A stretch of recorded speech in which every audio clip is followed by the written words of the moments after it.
Well, Robert Spencer has written a book called The Truth About Muhammad. It's published by Regnery Press. It's already a New York Times bestseller.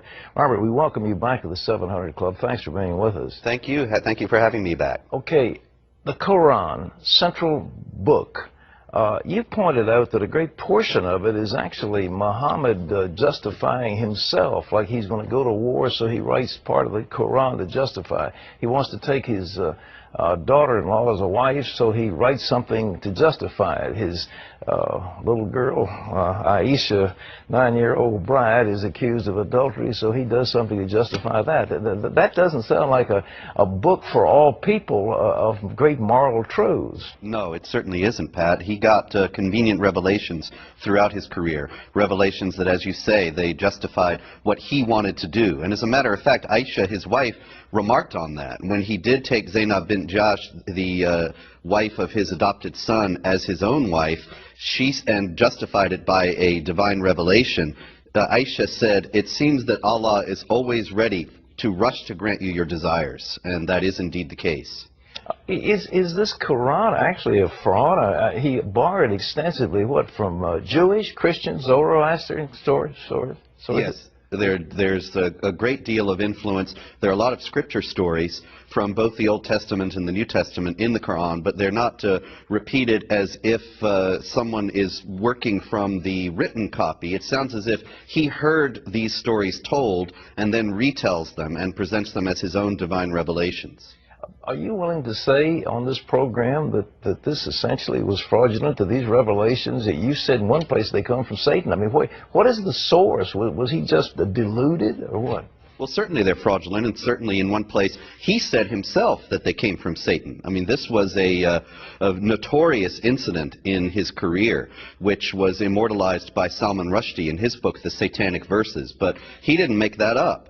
Muhammad himself at one point got what he said was a divine revelation, allowing these three pagan goddesses to be called upon for intercession by the Muslims. This was in an attempt to reconcile his own tribe, the Quraysh, an Arabian pagan tribe, with the Muslims, because they worshipped those goddesses. But then he realized he had compromised his earlier message, which was a pure monotheism. And so he said Satan had inspired those verses within him, and he canceled them. Well, you know, the president, I think, has done the nation a great disservice by saying, quote, Islam is a religion of peace. It's actually a political system, isn't it? Oh, very much so, absolutely.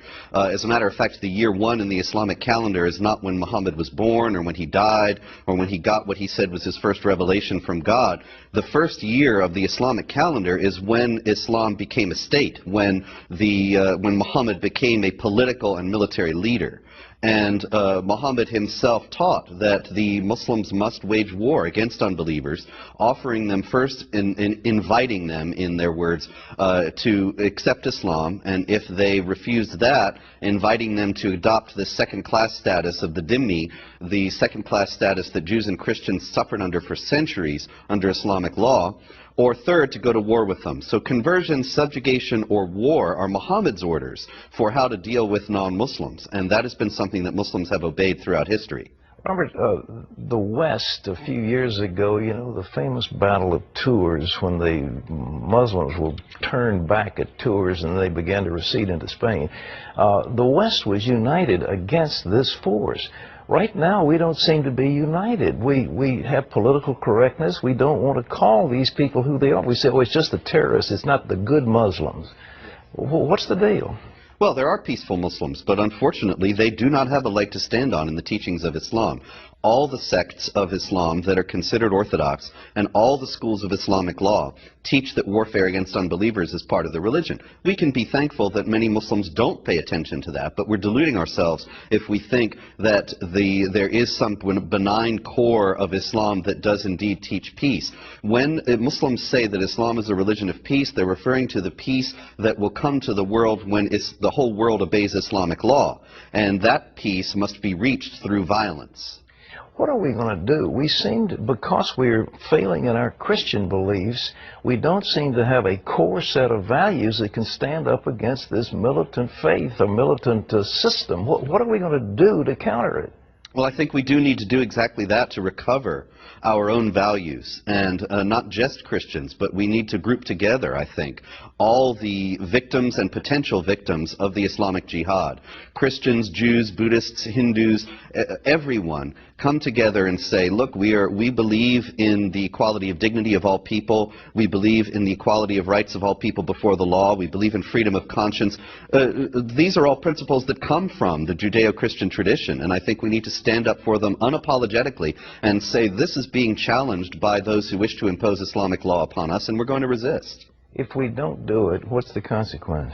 Then they will succeed, because it's not just a military struggle, it's a cultural struggle, and as you have pointed out, we are not united, and we are in danger of losing because we don't have the will to stand up to this. And then an Islamic law will be imposed, which is a very real possibility in Europe in the near future in some countries. Islamic law will be imposed that denies equality of rights of all people before the law, and will subjugate Christians and others under Islamic law as inferior citizens who do not have equality with the Muslims. And will subjugate women, obviously. Absolutely. Robert Spencer, thank you.